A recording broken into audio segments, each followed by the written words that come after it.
Welcome to the future of Israel and the Jewish people. I'm Frank Caporale, your host for tonight. We're studying the book of Job. We've been at this for weeks, but every week is exciting. And we're here back again with my good friend, John Genoese. Hi, Frank. Hello again. Good, good. Where did we leave off, John? Chapter 36. 36. Yes, sir. Well, you know, at the end of 36, I was making a point of the fact that God does speak to people. And later on in this book, which is very shortly, you're going to find out that he's going to step in and talk to people. Not in this particular chapter, but later on chapters. So when I was making my point was that God spoke to Adam and Eve. He spoke to Noah directly. He spoke to Abraham directly. He spoke to Jacob directly. He spoke to Moses directly. He spoke to Moses, Aaron, and Muriel all together over a family dispute when they were criticizing the leadership that he had chosen. He talked to Joshua before they went into the promised land, talked to little Samuel when he was appointing him, talked to Isaiah, talked to Jacob, Jeremiah, Ezekiel, and he had various things to say to them. And what I was trying to make a point, I guess, at the end of the last show was don't be surprised if he will not speak to you. I used the example of my good friend Richard when he was lost. He was an atheist on a mountain, put up his hands and said, "If you're there, God, find me a path." 5 minutes later, he found the path. So you don't have to hear an audible voice, but you know that God intervened. So take over and let us roll on 36. Okay. This is Job chapter 36. Then Elihu continued and said, "Wait for me a little, and I'll show you, and there is yet more to be said in God's behalf. I'll fetch my knowledge from afar, and I will ascribe righteousness to my Maker, for truly my words aren't false. One who is perfect in knowledge is with you." Oh boy. Oh boy. That's a little heavy. That's a little heavy. I think that's a little arrogant, really. Well, he's young. We can, I guess, write it off as we don't know. He's relatively young. We don't know if that means he's really young or if they're 90 and he's 60. We don't really know. That could be the case. But he's young. Okay. Behold, God is mighty, but does not despise any. That's beautiful. That's beautiful. I wrote that down, too. He's the first one to say that. Yeah. God is mighty, but doesn't despise any. He is mighty in strength of understanding. He doesn't keep the wicked alive, but gives justice to the afflicted. He doesn't withdraw his eyes from the righteous, but with kings on the throne. He has seated them forever, and they are exalted. And if they are bound in fetters and are caught in the cords of affliction, he declares to them their work and their transgressions, that they have magnified themselves. Their transgressions, that they have magnified themselves. People call attention to their own sin. Oh, yeah. I've noticed that time again. Oh, yeah. People call attention to their own sin by magnifying their sin. It's never enough that we do wrong. We do wrong and then compound the wrong by justifying it. We do wrong and compound the wrong by rationalizing it and create fictions and stories. I regret to say, how many years have I done this in my life, right? All of us, perhaps. We all give an excuse for why we did it. And Indeed. you know, the biggest excuse, which I'd like to comment on that, is people that say, well, I told a white lie. I didn't want to hurt their feelings. Deceiving people, you're hurting them. You're denying them the truth. And they need to operate on truth. They don't need to operate on, oh, I was all right in doing that. So then they continue to do that. No, you were wrong. I forgive you. I'm not holding it against you. But you need to get rid of that habit. You can't come in here doing that all the time. Go ahead. Indeed. He opens their ears to instruction and commands that they return from evil. If they hear and serve him, they'll end their days in prosperity and their years in pleasures. But if they do not hear, they will perish by the sword, and they will die without knowledge. But the godless in heart lay up anger. They do not cry for help when he binds them. They die in youth. Their life perishes among the cult prostitutes. He delivers the afflicted in their affliction and opens the ear in the time of oppression. Then indeed he enticed you from the mouth of distress. Instead of it, a broad place with no constraint. And that which was set on your table was full of fatness. So he is asserting again the redemptive purposes of everything that God is doing and everything that God is allowing. Because what he's saying, instead of it, he enticed you from the mouth of distress. And instead of it, that is the mouth of distress, you come out in a broad place with no constraints, no bonds, no shackles. And that which is set on your table is full of fatness, which means it's good, it's fatness rich.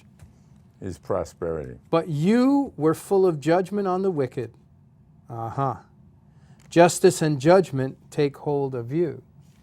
So he's talking about self-righteousness and not in asserting that I am righteous, but in pointing the condemning and accusing finger. So here he's addressing Job's friends. We can't forget that he's not only addressing Job, he's addressing Job's friends.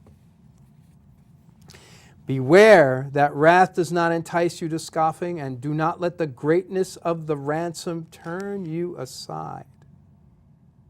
That's worthy. That's worthy to ponder. Will your riches keep you from distress, or all the forces of your strength? Do not long for the night when people vanish in their place. Be careful, do not turn to evil, for you have preferred this to affliction. Behold, God is exalted in his power. Who is a teacher like him?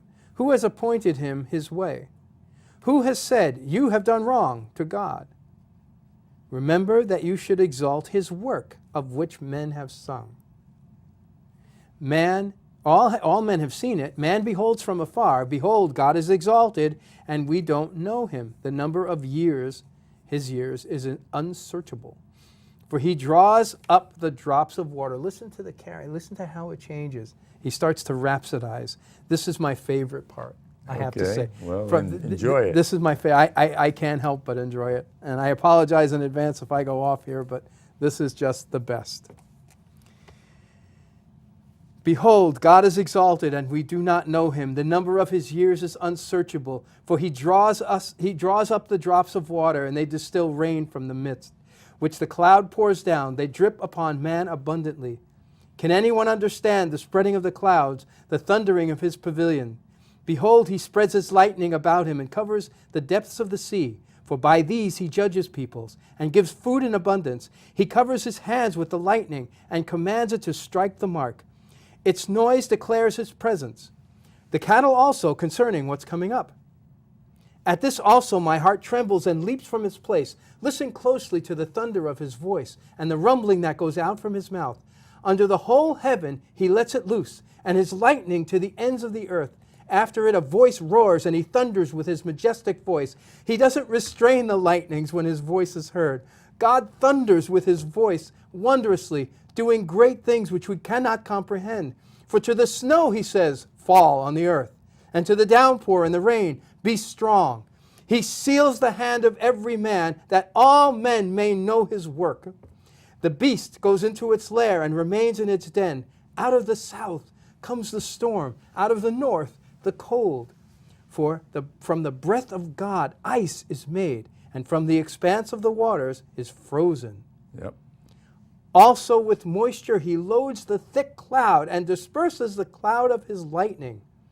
It changes direction, turning around by his guidance, that it may do whatever he commands it on the face of the inhabited earth, whether for correction or for his world, or for loving kindness, he causes it to happen. Now we should stop there because I just covered a lot, but sure did. Can we? I want to just look for a moment. I'm sure you have lots and lots of commentary, and I want to get to it. But I just want to point out here. Which verse? Verse 13. Okay. Or let's start with 12. It changes direction, turning round by his guidance, that it may do whatever he commands it on the face of the inhabited earth. 13, look at the motivation, whether for correction or just for his world. Or loving kindness. He causes it to happen. There's no darkness in that at all. There's no bad intention in that at all. Do we see here how he's rhapsodizing about God's creation? Do we see here that he's just lost in the works of God and the wonder of it, how incomprehensible it all is? And yet, look at the understanding that they have. The relationship between ice and water, exactly, and the process of melting, and how it changes. The same thing. It's the same. They recognize that it's the same substance existing in three states. Because here he's indicating that, right? It's a vapor. Exactly. Water and then ice. Ice and vapor, the clouds. Yeah. Amazing stuff. You know, Solomon says something in Ecclesiastes 3:11. He says, he has made everything beautiful, and if he has also set eternity in the hearts of human hearts, right? And yet no one can fathom on what God has done from the beginning to the end. Okay? So, you know, Solomon came way later, but, you know, they were fortunate in a way that I think in the modern world, for lots of us, is lost. And that's because they walked most of the places, they lived off the land, they had vast horizons because there was no structures in their view. And so nature itself, which is God's creation, I know the secular world likes to say Mother Nature, you know, it's God the Father who created it, you know. But anyway, they could see it all. I mean, you know, when I went to Israel the first time, I believe, I was in a nice, beautiful, warm climate, but you could gaze out over the landscape and see the mountains in the distance with still snow on it. Ain't that something? Yeah, and you know, here you are on the Mediterranean, you're looking towards, you know, the Syrian border and things like that. So I can imagine what it was like when there was almost no structures. And looking out over things can give you a calming feeling. I mean, that's why you live where you live. Don't I know it? Okay. One of my favorite experiences was doing some hiking in the higher mountains of the Adirondack, upstate New York, and that's enough to make you weep. You can just stand there and cry. Yeah, well, you see people, as we ride up to meet during the week on Route 22, you know, we cross where people park their cars and get on the Appalachian Trail and get into solitude, get away from it all, okay? And I know it's meant for us to worship in houses of worship and be part of the community, but some people feel closer to God on a mountain. I had a friend of mine in New Hampshire, and he came back from Europe. He was ordained a minister, and he didn't find God there. Found God in New Hampshire on a mountain, okay? By himself, probably. So, it's very interesting. Yep. You know, at 21, I think, well, I really could close with my last comment on this chapter, unless you have something that you want to go on to. Well, there's just really quickly, I would like to point out for all our audience, if we just have a look here at back in 36, right? We're looking at verses 26, right, and then 27. Let's look at 27. Where are you going? 36. Chapter 36, verses 27 through. He drew up the water in a vapor. Right. Notice he draws up the drops of water, and they distill rain from the mist. which the clouds pour down. They drip upon man abundantly. They had a lot of insight into the processes of weather then. Just an aside, just a thing. I marvel at the level of sophistication that they had. Well, we have a huge country to compare it to Israel. And you have the Mississippi, you have the Ohio, you have the Hudson, you have the Colorado, you have all these tremendous rivers, okay? I mean, the Colorado River for years was the water source for the city of Los Angeles. I mean, that's it, okay? And because it's sort of arid in Southern California. Oh my, yes. And, it's a desert. So it says all the waters flow into the ocean, yet they don't overflow. Why? The tremendous evaporation every day. As much as coming in is going out. So we could say probably the water that needs to be filtered and cleansed, okay, is cleansed by the salt that's in the ocean. Then it evaporates, but when it rains, it comes down as fresh water. It doesn't come down as salty water. You got to think about that, John. Well, we understand the physics and the chemistry, well, the chemistry mostly behind that now. Yeah. But they didn't. No, they did not, and yet they understood natural process, and they were looking to, they even when they could explain things, they still ascribed them to the hand of God, which I think is very wise and something that modern science seems to have a very hard time doing. Yeah, they think because we didn't understand it, we blamed it on that. And now that we understand it, but it doesn't contradict each other. It's just like the archaeologists don't contradict what the Bible says. It confirms what the Bible says. Yeah, there's I'm troubled by science that has an agenda behind it. Well, but they prove themselves wrong most of the time. They discover things that force them to continue to discover because that didn't prove their point. Okay? Yeah. Yeah. Well, so we're getting ready to finish Elihu's discourse here. We have a few more verses to go. And so I would like to do that if we're ready to move on. I think so. Why not? Okay. All right. So we're going to 37 for the audience, right? Yeah. We've gotten as far as verse 13, so I'd like to finish that chapter. Listen to this, O Job. Stand and consider the wonders of God.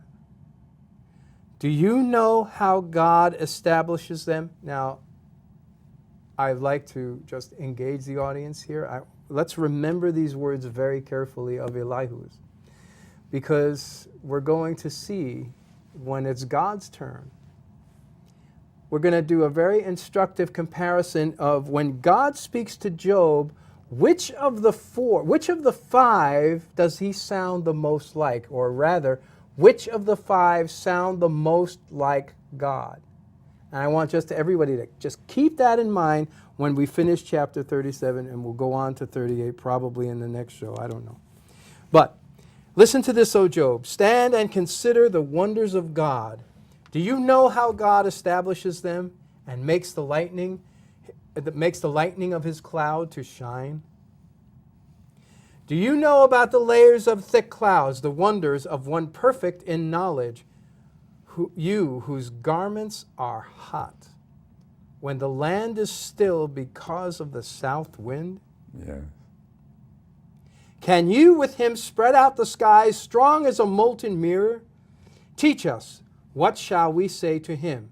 We cannot arrange our case because of darkness. We are stopped by something as simple as sunset. What are we going to say to God? I love it. Or should a man say that he would be swallowed up? Let me read that again. Shall it be told him that I would speak, or should a man say that he would be swallowed up? Now, men do not see the light which is bright in the skies, but the wind has passed and cleared them. Out of the north comes gold and splendor. Around God is awesome majesty. The Almighty We cannot find him. He is exalted in power. He will not do violence to justice and abundant righteousness. Therefore men fear him. He does not regard any who are wise of heart. Thus ends Elihu's discourse. Yes. Well, he says, can't imagine the power of the Almighty. Okay? Right. Yeah, I see how it can be translated that way. Yeah. It's amazing. No wonder people everywhere fear him. Well, I wish that, I was thinking about this as I read this, and I think, well, lots of people who are pagans fear God. You go in a Chinese restaurant and they put up their oranges, and, the things that they do in India and other parts of the country to torture their bodies to try to please God, And then I look at sometimes our modern culture and they just ignore God, okay? They try to convince us he doesn't exist so they can do whatever they want. I don't think he's talking about every person fears God, but people all over the world, there are people that fear God. That was my take on it. All who are wise show him reverence, respect, love, obedience. Those are the things that make people wise, because it says the beginning of wisdom is to fear the Lord. Mm-hmm. Okay? So what is it saying then? If you don't fear the Lord, you got a problem with you don't have any wisdom. Okay? And I think wisdom comes even before understanding and before knowledge. We have education, but that's not knowledge. That's not the same as knowledge. Education is facts about things. Knowledge is knowing how the divine plan works, how we fit into it, how we can be rewarded. Those kind of things are knowledge. What do you think, John? Well, when it comes to, I'm going to answer your question, then I'm going to make a comment on the remainder of Elihu's discourse. When it comes to education, it's largely up to the student what the student's going to take away. Now, I'm not talking about as a child. No, I know. But I'm talking about adults. Higher education. You're talking about higher education. Somebody who goes to college. Not the basics. Exactly. Somebody who's going to college. Somebody who's, engaged in higher education. It's largely up to you. You can take away a body of fact. You can take away a body of fact clustered with the opinions of the instructor. You can take away a body of fact clustered with your own opinions. Okay. Or you can seek wisdom. There you go. Take all those things. Wisdom, in my view, is the integration and synthesis of all of those things, and add one more thing, humility. When we add humility to those things, then when knowledge and education, right? When knowledge when fact and knowledge about fact are brought together and met with humility, then we have the birth of wisdom, I believe. I think I probably said this before, but Booker T. Washington, when Congress wanted to know what he had so many different things that he invented. I love this. He said, I go in my laboratory, I take my book.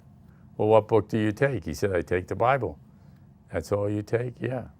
I read the Bible until God gives me an idea, and then I start working on it. And so that's what he wants to do. Ain't that something? We got to stop and think, that we can speak for God, that we got to be his mouthpiece as if we know everything, that we have to be silent sometimes in order for us to really hear from him. We think silence is deadly. Okay? No, it's really a time when you'll be able to hear from God. Oh my. Okay? God cares for us. He is in control. He will speak to us. We better be ready to hear for his message by the Bible, through the Spirit of God, through prayer, asking for direction, through the circumstances. What circumstances are in? I mean, if you're in deep water, you've got to know you better start swimming. You know, doesn't take too much knowledge to know I got to get out of here. Okay, true relationships. You know, I think sometimes the hammer is our relationships, our close friends that are trying to tell us something that we need to do to get out of trouble. And then there's, and most of the time, if they have faith themselves, they're telling you, if you don't have faith, come back to God or consider God for the first time. Every aspect of our life, God is in.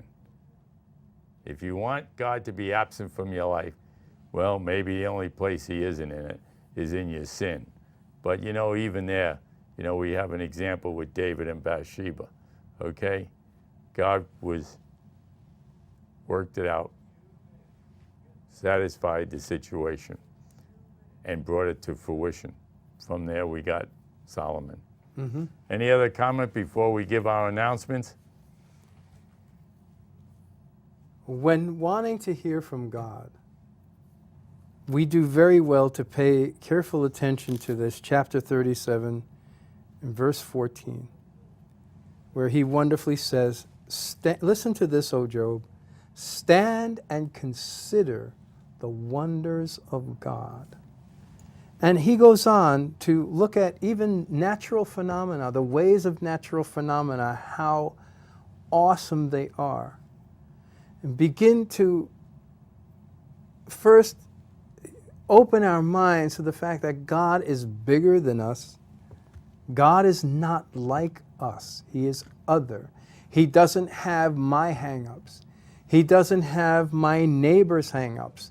He doesn't have anyone's hang-ups. He's God. Stand, consider the wonders of God, and then begin to let him speak. Well, be back next week. We're going to talk about what God had to say about Job, or to Job. If you want to see our previous shows, go to www.thefutureofisrael.org or email us, please, at the info@thefutureofisrael.org and let us know what you think of our shows. Have a good evening, and if you want to sponsor us, definitely, it's free. Just write to us. Shalom, and be at peace. Amen. That's the greatest gift. Amen. It's wholeness. It's being content with yourself and with God.